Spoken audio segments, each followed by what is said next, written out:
মক্কার এক রাস্তা দিয়ে প্রতিদিন নবীজি কাবায় যেতেন। সেই রাস্তার পাশে একটি দুষ্ট বুড়ির বসবাস ছিল। ওই বুড়ি প্রতিনিয়তই নবীজিকে কষ্ট দেওয়ার চেষ্টা করত। কখনো নবীজির শরীরে আবর্জনা ছুঁড়ে মারত, কখনো বা নবীজির শরীরে পানি ছুঁড়ে মারত। বুড়ির শরীর প্রচন্ড দুর্বল ছিল, সে ভালো করে হাঁটতেও পারত না, লাঠিতে বর দিয়ে হাঁটত, কিন্তু তারপরও বুড়ি নবীজিকে কষ্ট দিয়ে যেত। কেননা নবীজির জন্য বুড়ির হৃদয় ছিল হিংসায় ভরা। নবীজিকে সেই পথ দিয়ে যেতে দেখলে বুড়ির শরীর যেন হিংসায় জ্বলে উঠত। সে সব সময় নতুন নতুন ফন্দি ফিকির করত নবীজিকে কষ্ট দেওয়ার জন্য। একদিন ওই বুড়ি নবীজিকে কষ্ট দেওয়ার জন্য নতুন ফন্দি করলো। রাতের অন্ধকারে বুড়ি রাস্তার মধ্যে কাটা পুঁতে রাখলো। ভাবতে লাগলো শুভ সাদিকের সময় যখন মোহাম্মদ এই রাস্তা দিয়ে যাবে তার পায়ে কাটা ফুটে রক্ত হবে, এমনটা ভেবে বুড়ি সেই রাস্তায় বিষাক্ত কাটা পুঁতে রাখলো। ফজরের সময় যখন নবীজি সেই পথ দিয়ে কাবার দিকে আসতে লাগলেন, বিষাক্ত কাটার আঘাতে নবীজি প্রচন্ড ব্যথা পেলেন। নবীজির পায়ে 70টির মতো কাটা ফুটে গেল।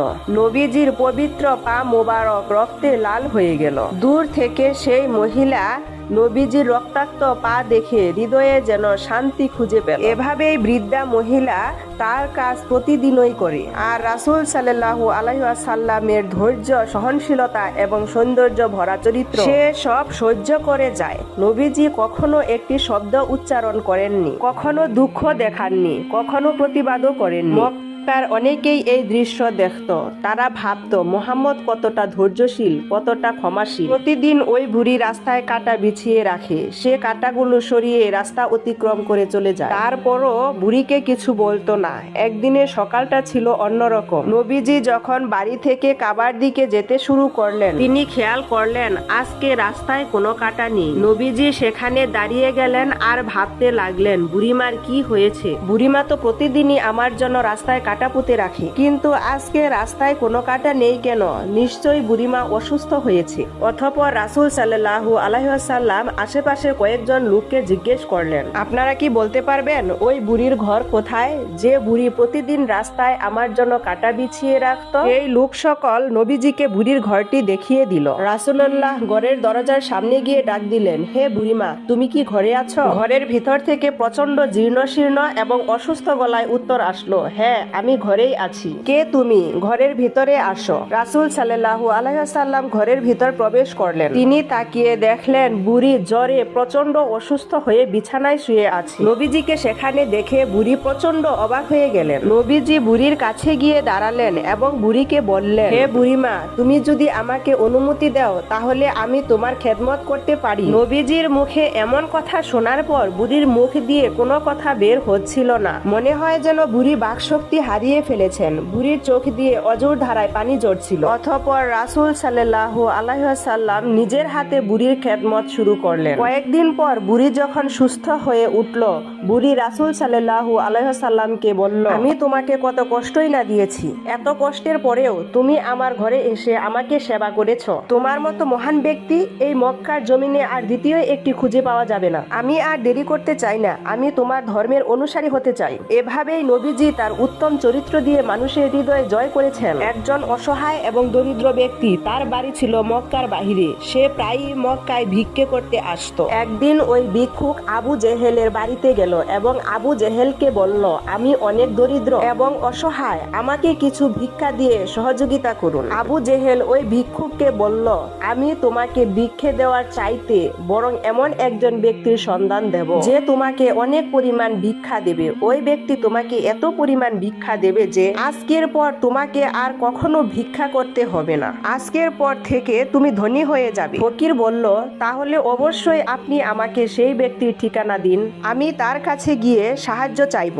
অতঃপর আবু জেহেলের নিকট থেকে ফকির চলে যাবার পর আবু জেহেলের কয়েকজন সহচর বললেন, আপনি এ কি করলেন? আপনি তো ভালো করেই জানেন আলী প্রচন্ড দরিদ্র এবং অসহায় একজন ব্যক্তি। সে আপনার ভাতিজা মুহাম্মদের বাড়িতে থাকে এবং তার বাড়িতেই খাবার খায়। আব্দুল্লাহর পুত্র মুহাম্মদ যদি দয়া করে তাকে খাবার দেয় তবেই সে খাবার পায়, অন্যথায় সে অনাহারে থাকে। আবু জেহেল তখন বললেন, মুহাম্মদ এবং তার উম্মতকে ছোট করার জন্য এই ভিক্ষুককে আলীর বাড়িতে পাঠালাম। আমি তো ভালো করে জানি আলীর কোনো অর্থ নেই, কোনো টাকা পয়সাও নেই। আলী এই ভিক্ষুককে সাহায্য করতে পারবে না। আলী যখন এই ভিক্ষুককে সাহায্য করতে পারবে না, তখন আমরা ওই ভিক্ষুককে নিয়ে মক্কার মানুষদেরকে বলে বেড়াবো, দেখো মুহাম্মদের উম্মত আলী যে কিনা মুহাম্মদের ধর্ম গ্রহণ করেছে, একজন ভিক্ষুককে ভিক্ষা দেওয়ার মতো টাকা তার কাছে নেই। এভাবে আমরা মক্কার জমিনে প্রচার করব আর মুহাম্মদের শান মানকে খাটো করব। মক্কার নগরীতে সকলের সামনে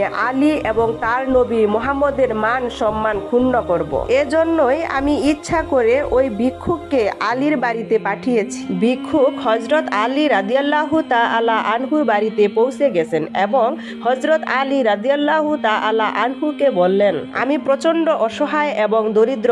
বাড়িতে আমার ছোট ছোট ছেলে মেয়ে রয়েছে, তারা অনাহারে রয়েছে। আমি শুনেছি আপনি একজন ধনী ব্যক্তি এবং দানশীল ব্যক্তি, আপনি আমাকে কিছু অর্থ দিয়ে সাহায্য করুন।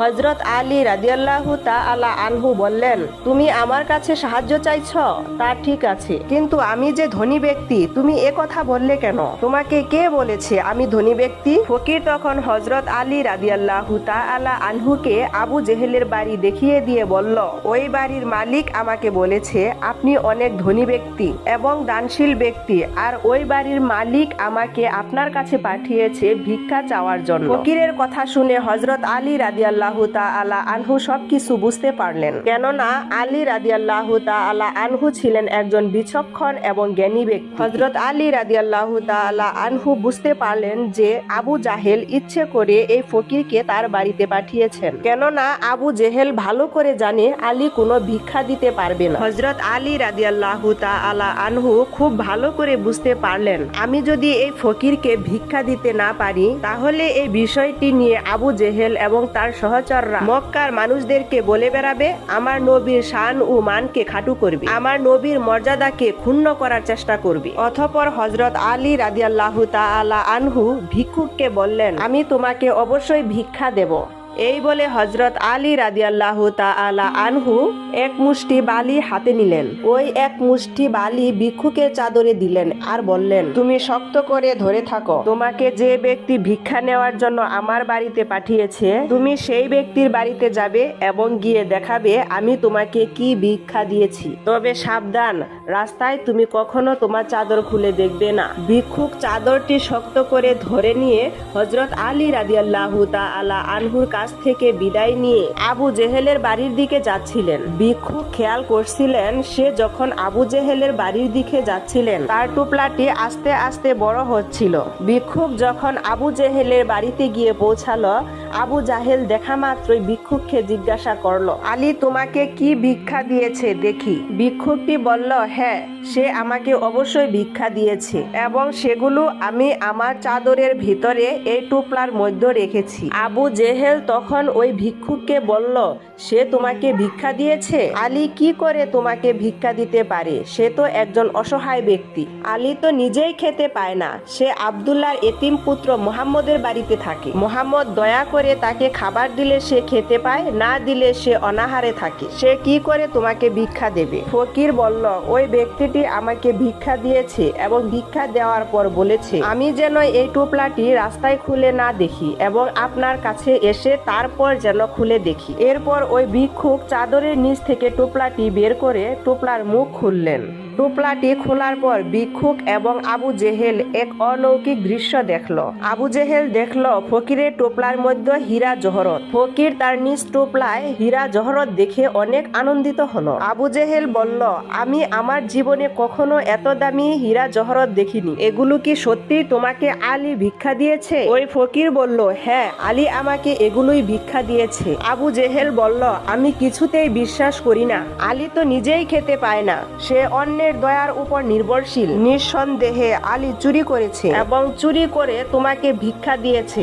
আমি মুহাম্মদের কাছে কাছে আলীর বিরুদ্ধে বিচার দায়ের করব। দেখি মোহাম্মদ তার সাহাবী আলীর কি বিচার করে। এই বলে আবু জেহেল ফকিরের হাত ধরে ফকিরকে নিয়ে গেলেন রাসূল সাল্লাল্লাহু আলাইহি ওয়াসাল্লামের কাছে, এবং সেখানে গিয়ে আবু জেহেল চিৎকার করে বললেন, হে মোহাম্মদ, তোমার আলী চুরি করেছে, তোমার আলী মণি মুক্তা চুরি করে এই ফকিরকে সেগুলো ভিক্ষা দিয়েছে। রাসূল সাল্লাল্লাহু আলাইহি ওয়াসাল্লাম বললেন, আমার আলী যে চুরি করেছে তার প্রমাণ কি? আবু জেহেল বললেন, প্রমাণ এই যে ফকির, তোমার আলী তো নিজেই খেতে পায় না, সে অনেক দরিদ্র এবং অসহায়, সে কি করে ফকিরকে এই হীরা জহরত ভিক্ষা দিল? নিঃসন্দেহে সে চুরি করেছে। আবু জেহেলের এমন কথা শোনার পর রাসূল সাল্লাল্লাহু আলাইহি ওয়াসাল্লাম আলীকে খবর দিয়ে পাঠালেন। সঙ্গে সঙ্গে হযরত আলী রাদিয়াল্লাহু তাআলা আনহু নবীজির সামনে এসে উপস্থিত হলেন। নবীজি সাল্লাল্লাহু আলাইহি ওয়াসাল্লাম আলীকে উদ্দেশ্য করে বললেন, হে আলী, আবু জেহেলের অভিযোগ তুমি নাকি এই হীরা জহরত গুলো চুরি করে ভিক্ষুককে ভিক্ষা দিয়েছ। হে আলী, সত্যি করে বলো, তুমি এই হীরা জহরত কোথা থেকে পেয়েছ? হযরত আলী রাদিয়াল্লাহু তাআলা আনহু বললেন, ইয়া রাসূলুল্লাহ, এই ভিক্ষুক আবু জেহেলের বাড়িতে গিয়েছিল ভিক্ষা চাওয়ার জন্য, কিন্তু আবু জাহেল এই ভিক্ষুককে আমার কাছে ইচ্ছাকৃতভাবে এজন্য পাঠিয়েছে যাতে করে আমি ভিক্ষুককে কিছু ভিক্ষা দিতে না পারি। সে বিষয়টিকে নিয়ে আবু জেহেল মক্কার জমিনে গুজব রটিয়ে দেবে এবং সকলকে বলবে, দেখো, মুহাম্মদের উম্মত একজন ফকিরকেও ভিক্ষা দিতে পারে না, তোমরা কেউ মুহাম্মদের ধর্ম গ্রহণ করবে না। যারাই মুহাম্মদের ধর্ম গ্রহণ করবে তাদের অবস্থা হবে আলীর মতো। আলী যেমন অসহায় এবং দরিদ্র একজন ভিক্ষুককে ভিক্ষা দিতে পারে না, তোমরা যারা মুহাম্মদের ধর্ম গ্রহণ করবে তারাও আলীর মতো এরকম হবে। আবু জেহেলের এই কুচক্রের কথা আমি বুঝতে পেরেছিলাম। এরপর আমি জমিন থেকে এক মুষ্টি বালু উঠালাম এবং আপনার নামে 10 বার দরুদ পড়লাম। তারপর আল্লাহর কাছে দোয়া করলাম, হে রাব্বুল আলামিন, আপনি আমার নবীর সম্মান এবং মর্যাদাকে বাড়িয়ে দিন। আবু জেহেল যদি খারাপ উদ্দেশ্যে এই ভিক্ষুককে আমার বাড়িতে পাঠিয়ে থাকে তাহলে আপনি এই বালুর মাধ্যমে আবু জেহেলের উচিত জবাব দিয়ে দিন। এমন দোয়া করার পর আমি এই এক মুষ্টি বালি ফকিরের টোপলায় দিয়ে দিলাম। এখন আপনি আমাকে জানালেন ফকিরের টোপলায় ছিল হীরা জহরত, তাই আমি এখন জানতে পারলাম। সঙ্গে সঙ্গে ওই ভিক্ষুক বলে উঠল, ইয়া রাসূলুল্লাহ, আমি আর এক মুহূর্ত দেরি করতে চাই না। যে অলৌকিক ঘটনা আমার সামনে ঘটেছে আমি তাকে কখনো অস্বীকার করতে পারবো না। আলী এক মুষ্টি বালি হাতে নিয়ে আমার টোপলার মধ্যে দিয়েছিল। সেই বালি যদি আপনার দরুদের বরকতে, আপনার শান এবং মান রক্ষার জন্য ওই বালি যদি হীরা জহরতে পরিণত হতে পারে তাহলে নিঃসন্দেহে আপনার দিন ইসলাম গ্রহণ করলে আমার জীবনও পরিবর্তন হয়ে যাবে। আমি আর এক মুহূর্ত দেরি করব না, আমাকে এক্ষুনি কালিমা পড়িয়ে মুসলমান বানিয়ে দিন। ফকিরের এমন কথা শুনে আবু জেহেল চিৎকার করে বলল, এ ভিক্ষুক, তোর এত বড় সাহস, তোকে তো আমি এখানে নিয়ে এসেছি, তুই আমার অনুমতি ছাড়াই মুহাম্মদের দলে যোগ দিতে যাচ্ছিস? তুই একটু অপেক্ষা কর, আমি এক্ষুনি প্রমাণ করে দেব মুহাম্মদ মিথ্যাবাদী। এই বলে আবু জেহেল একটু পিছনে গেল। তারপর কয়েকটি ছোট ছোট পাথর হাতের মুঠে নিল। এরপর নবীজির সামনে এসে বলল, হে মুহাম্মদ, তুমি যদি বলতে পারো আমার হাতে কি আছে তাহলে আমিও কালেমা পড়ে মুসলমান হব। রাসূল সাল্লাল্লাহু আলাইহি ওয়াসাল্লাম বললেন, চাচা যান, আপনার হাতের ভিতরে যে বস্তুটি রয়েছে ওই বস্তু যদি নিজেই সাক্ষ্য দেয় আমি আল্লাহ রাব্বুল আলামিনের পয়গম্বর ও রাসূল, তাহলে কি চলবে? আবু জেহেল খুশি হয়ে বলল, চলবে, অবশ্যই চলবে। আমার হাতের ভিতরে যে বস্তু আছে ওই বস্তু যদি বলে তুমি আল্লাহর রাসূল তাহলে আমি অবশ্যই কালেমা পড়ে নেব। এরপর রাসূল সাল্লাল্লাহু আলাইহি ওয়াসাল্লাম বললেন, হে আবু জেহেলের হাতে রাখা বস্তু, তুমি যে বস্তুই হও না কেন, তুমি আবু জেহেলকে আমার পরিচয় দিয়ে দাও। সঙ্গে সঙ্গে অলৌকিক ভাবে আবু জেহেলের হাতের ভিতর থেকে আওয়াজ আসলো, আশহাদু আল্লা ইলাহা ইল্লাল্লাহু ওয়া আশহাদু আন্না মুহাম্মাদান আবদুহু ওয়া রাসূলুহু। অলৌকিক মুজিজা দেখার পর আবু জেহেল চিৎকার করে বলল, জাদুকর, তুমি একজন জাদুকর, অবশ্যই তুমি একজন বড় জাদুকর। তা না হলে কি করে একটি পাথর তোমার পক্ষে কথা বলতে পারে? তুমি যে একজন জাদুকর এতে কোনো সন্দেহ নেই। আমি কিছুতেই তোমার ধর্ম গ্রহণ করব না। এরপর আবু জেহেল সেখান থেকে চলে গেল। কিন্তু ওই ভিক্ষুক আর এক মুহূর্ত দেরি করলেন না। টোপলা থেকে সমস্ত মণিমুক্তা হীরা জহরত মাটিতে ছুঁড়ে ফেলে দিল আর বললেন, আমার সামনে যে দুইটি অলৌকিক ঘটনা ঘটেছে এই অলৌকিক ঘটনা দেখার পর আমার আর বুঝতে বাকি নেই, আপনি আখেরি জামানার শেষ নবী, শেষ পয়গম্বর। আমাকে এক্ষুনি কালেমা পড়িয়ে মুসলমান বানিয়ে দিন। একদা হযরত মুহাম্মদ সাল্লাল্লাহু আলাইহি ওয়াসাল্লাম তার একজন সাহাবীর অর্থ সংকটের কারণে একজন ইহুদির কাছ থেকে ঋণ গ্রহণ করতে চাইলেন। সেই ইহুদি ঋণ প্রদান করতে সম্মত হলো, তবে একটি নির্দিষ্ট দিনের মধ্যে ঋণ পরিশোধ করতে হবে এই শর্ত জুড়ে দিল। হযরত মুহাম্মদ সাল্লাল্লাহু আলাইহি ওয়াসাল্লাম সেই শর্ত মেনে ঋণ গ্রহণ করলেন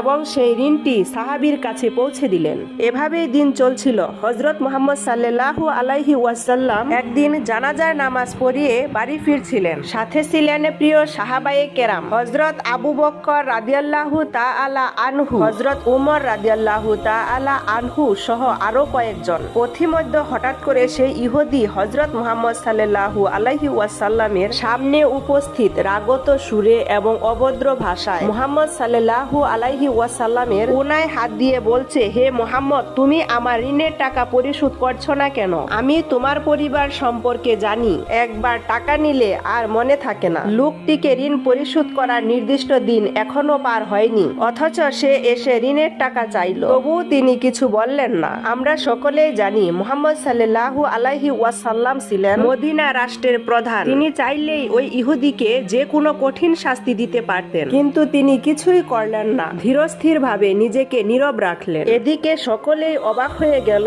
মদিনা রাষ্ট্রের প্রধানের সাথে আমাদের সকলের প্রিয় নবী হযরত মুহাম্মদ সাল্লাল্লাহু আলাইহি ওয়াসাল্লামের সাথে এরকম দুর্ব্যবহার কোনোভাবে মেনে নেওয়া যায় না। আমরা এও জানি হযরত উমর রাদিয়াল্লাহু তাআলা আনহু ছিলেন একজন সাহসী যোদ্ধা। তিনি রীতিমতো রেগে গেলেন এবং নবী করিম সাল্লাল্লাহু আলাইহি ওয়াসাল্লামের কাছে এসে বললেন, হে রাসূল সাল্লাল্লাহু আলাইহি ওয়াসাল্লাম, আমাকে অনুমতি দিন, এই ইহুদির গর্দান আমি দেহ থেকে আলাদা করে দেব। কিন্তু নবী করিম সাল্লাল্লাহু আলাইহি ওয়াসাল্লাম বললেন, হে উমর, শান্ত হও, আমি তোমার কাছে উত্তম ব্যবহার আশা করি। তুমি কি চাও কেউ খারাপ আচরণ করলে তার সাথে ভালো আচরণ করবে না? এবারে উমর রাদিয়াল্লাহু তাআলা আনহু নীরব হয়ে গেলেন। তখন হযরত মুহাম্মদ সাল্লাল্লাহু আলাইহি ওয়াসাল্লাম বললেন, হে উমর, যাও, তুমি এই ব্যক্তিটিকে সাথে নিয়ে ঋণ পরিশোধ করে দাও এবং 32 কেজি খেজুর দিয়ে দাও। এই কথা বলে হযরত মুহাম্মদ সাল্লাল্লাহু আলাইহি ওয়াসাল্লাম অন্যান্য সাহাবীগণকে সাথে নিয়ে চলে গেলেন। অন্যদিকে উমর রাদিয়াল্লাহু তাআলা আনহু এই ইহুদিকে নিয়ে তার বাড়ির দিকে চলে গেলেন। বাড়িতে যাওয়ার পর উমর রাদিয়াল্লাহু তাআলা আনহু খুব সুন্দর ব্যবহার করে তার ঋণ পরিশোধ করলেন এবং 32 কেজি খেজুর দিলেন। তখন সেই ইহুদি অবাক হয়ে গেলেন। এরকম খারাপ আচরণ করার পরও মুহাম্মদ এবং তার অন্যান্য সঙ্গী সাথীগণ কোনো দুর্ব্যবহার করলো না, কোনো খারাপ আচরণ করলো না। উপরন্ত ঋণ পরিশোধের সাথে 32 কেজি খেজুর, এটা কেন? এ প্রশ্ন করলো হযরত উমর রাদিয়াল্লাহু তাআলা আনহুকে। উমর রাদিয়াল্লাহু তাআলা আনহু বললেন, শুনো হে ব্যক্তি, তোমার ঋণ পরিশোধ করা হয়েছে। একই সাথে 32 কেজি খেজুর দেওয়ার মানে হচ্ছে আমি তোমার সাথে দুর্ব্যবহার করেছি। এই দুর্ব্যবহারের কাফফারা হিসেবে তোমাকে 32 কেজি খেজুর দেওয়া হয়েছে। তখন ইহুদি ব্যক্তিটি নীরব হয়ে রইল, কোনো কথা বলছিল না। উমর রাদিয়াল্লাহু জিজ্ঞাসা করলেন, তুমি নীরব হয়ে কি ভাবছো? তখন বলল, হে উমর, তুমি কি আমাকে চেনো? তুমি কি আমার নাম জানো?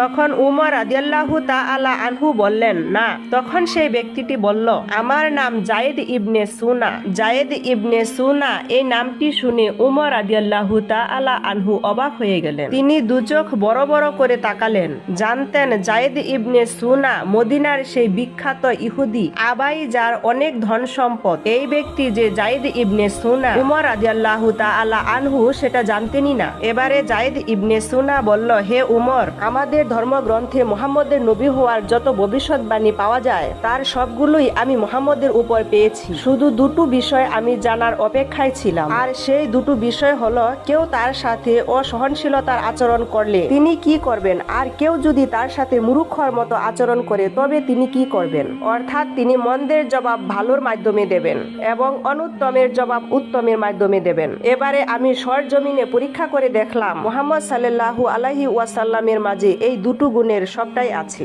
আমি তার সাথে অসহনশীল আচরণ করেছি, অশ্রাব্য ভাষায় কথা বলেছি, অনেকটা মূর্খর মতো কথা বলেছি, কিন্তু তিনি আমার সাথে যেরকম আচরণ করলেন তাতে করে বোঝা গেল তিনি দুনিয়ার শ্রেষ্ঠ মানব, হযরত মুহাম্মদ সাল্লাল্লাহু আলাইহি ওয়াসাল্লাম। হে উমর রাদিয়াল্লাহু তাআলা আনহু, আপনি সাক্ষী থাকুন, আমি আল্লাহকে রব হিসেবে, ইসলামকে আমার ধর্ম হিসেবে এবং হযরত মুহাম্মদ মুহাম্মদ সাল্লাল্লাহু আলাইহি ওয়াসাল্লামকে আমার নবী হিসেবে মেনে নিলাম। আপনি জানেন আমার অনেক ধন সম্পদ আছে, আজ থেকে ঘোষণা করলাম আমার সম্পদের অর্ধেক ইসলামের পথে ব্যয় হবে। এই বলে ব্যক্তিটি ইসলাম ধর্ম গ্রহণ করল। এইভাবেই যায়েদ ইবনে সুন্নাহ ইসলাম ধর্ম গ্রহণ করলেন এবং তার যত অর্থ সম্পদ আছে তা গরিব দুঃখীদের মাঝে ভাগ করে দিলেন এবং রাসূল সাল্লাল্লাহু আলাইহি ওয়াসাল্লামের আদর্শ মেনে চললেন। তো দর্শক, এই ছিল আমাদের আজকের ভিডিওটি ভালো লাগলে অবশ্যই আমাদের চ্যানেলটি সাবস্ক্রাইব করবেন এবং এই ভিডিওর ভেতরে মোট 3টা ঘটনা আপনাদেরকে বলা হয়েছে। এই 3টা ঘটনার কোন ঘটনাটি সবথেকে বেশি ভালো লেগেছে তা অবশ্যই কমেন্ট করে জানাবেন। তবে বিশেষ করে এই 3টা ঘটনার ভেতরে আমরা যে প্রথমে ঘটনাটি বলেছি, একজন বুড়ি ও রাসূল সাল্লাল্লাহু আলাইহি ওয়াসাল্লামের কাহিনী, দয়া করে কমেন্টে এটাও বলবেন এই ঘটনাটি আপনি কত বছর বয়স থেকে এই ঘটনাটি শুনেছেন বা আপনি এই ঘটনাটি কার কাছ থেকে শুনেছেন তা আমাদেরকে অবশ্যই কমেন্টের মাধ্যমে জানাবেন এবং আপনি নবীর কোন ঘটনাটি শুনতে চান তা অবশ্যই আমাদেরকে কমেন্ট করে জানাবেন। আশা করি সকলেই ভালো থাকবেন। আসসালামু আলাইকুম ওয়া রাহমাতুল্লাহ।